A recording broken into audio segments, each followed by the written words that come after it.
بسم اللہ الرحمن الرحیم الصلاۃ والسلام علیک یا رسول اللہ وعلی آلک و صحابک یا حبیب اللہ۔ اللہم صلی علی محمد وآل محمد، اللہم صلی علی محمد وآل محمد، اللہم صلی علی محمد وآل محمد۔ بات چل رہی تھی جادو اور جنات کی۔ ان دو چیزوں کی وجہ سے انسانوں کے اندر بیماریاں، دشمنیاں، حسد، فساد، تنگ دستی اور دیگر بے شمار امراض، رکاوٹیں پیدا ہوتی ہیں۔ شادی بیاہ، رشتے ناتے ٹوٹ جاتے ہیں اور چھوٹ جاتے ہیں۔ اس بات کو کوئی تسلیم کرے یا نہ کرے، میں جب بھی کسی ایسے بندے کی بات سنتا ہوں، خاندانوں کے خاندان اس کی وجہ سے مشکلات میں پھنسے ہوئے ہیں، اور میں یہ سمجھ رہا تھا کہ ہمارے اس معاشرے پاکستان میں یا کشمیر میں یا آس پاس کے ممالک میں ہی ہے، یہ پوری دنیا کا مسئلہ ہے۔ جب سے اس سوشل میڈیا سے تعلق ہوا ہے تو پھر حالات اور واقعات جو ہم سوچتے تھے وہ عین ہی واقع ہو رہے ہیں۔ جو ہم کتابوں میں پڑھتے تھے، کسی سے سنتے تھے، تو اس کو آج بیان کرنے پہ مجبور ہو رہے ہیں۔ تو لہٰذا حضرت عبداللہ ابن مسعود رضی اللہ تعالی عنہ صحیح مسلم میں یہ بیان کرتے ہیں کہ مجھے ایک جن نے دعوت دی، میں اس کے ساتھ گیا، ان کے سامنے قرآن کی تلاوت کی، اور وہ جن ہم کو ایک جگہ لے گیا اور جنات کے مکانات اور آگ کے نشانات دکھائے۔ ان لوگوں نے آپ صلی اللہ علیہ وسلم سے کھانا مانگا تو آپ صلی اللہ علیہ وسلم نے فرمایا، تمہارے لیے ہر وہ ہڈی جس پر اللہ کا نام لیا گیا ہو گوشت بن جائے گی، اور جانوروں کی مینگنی تمہارے مویشیوں کے لیے چارہ ہے۔ چنانچہ آپ صلی اللہ علیہ وسلم نے فرمایا، لہٰذا تم لوگ ان چیزوں سے استنجا نہ کرو، اس لیے کہ یہ تمہارے بھائیوں کی غذا ہے۔ اور اسی طرح جنات میں شادی بیاہ کا رواج بھی ہے جو انسانوں کے اندر ہے۔ اسی طرح مکلف ہیں جس طرح انسان مکلف ہیں، جزا و سزا کے وہی مکلف ہیں جس طرح انسان مکلف ہیں۔ اس فقہی مسئلے کی طرف میں نہیں جاؤں گا، بہت تفصیلات ہیں۔ ہر فقیہ کا، ہر محدث کا، ہر نظریاتی سوچ رکھنے والے کا اپنی اپنی ایک سوچ ہے، نظریہ ہے۔ شادی بیاہ ان کے ہاں ہو سکتا ہے یا نہیں، یعنی انسانوں کے ساتھ، تو اکثر واقعات اور روایات شاہد ہیں کہ انسانوں اور جنات کی شادی ممکن ہے۔ آیا یہ حلال ہے، جائز ہے، مکروہ ہے، تحریمی ہے، جیسے بھی ہے، شادی ہو جاتی ہے، اکثر واقعات ہے۔ اور میں نے اپنے تجربات سے یہ بات تجزیہ کیا ہے، لوگوں کے تاثرات سن سن کر، کہ بعض جوان لڑکیوں کا جب رشتہ ناتا کہیں نہیں ہوتا ہے اور پھر ٹوٹ جاتا ہے،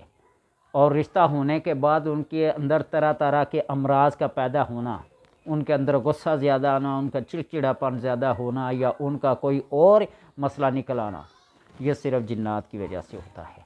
جس طرح ہم انسان ایک دوسرے کو پسند و ناپسند کا معیار سمجھ کے اپنا لیتے ہیں یا ٹھکرا لیتے ہیں، اسی طرح ان کے ہاں بھی پسند و ناپسند ہے۔ کسی پر عاشق ہونا، کسی کو اپنی محبت میں پھنسا لینا یا کسی کی محبت میں پھنس جانا،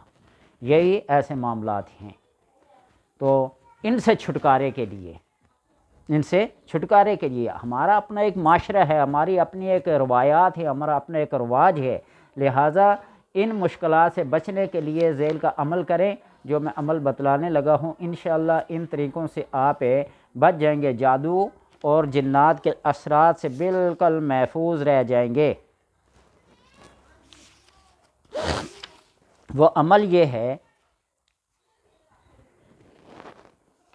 کہ قرآن حکیم کی اس آیت کو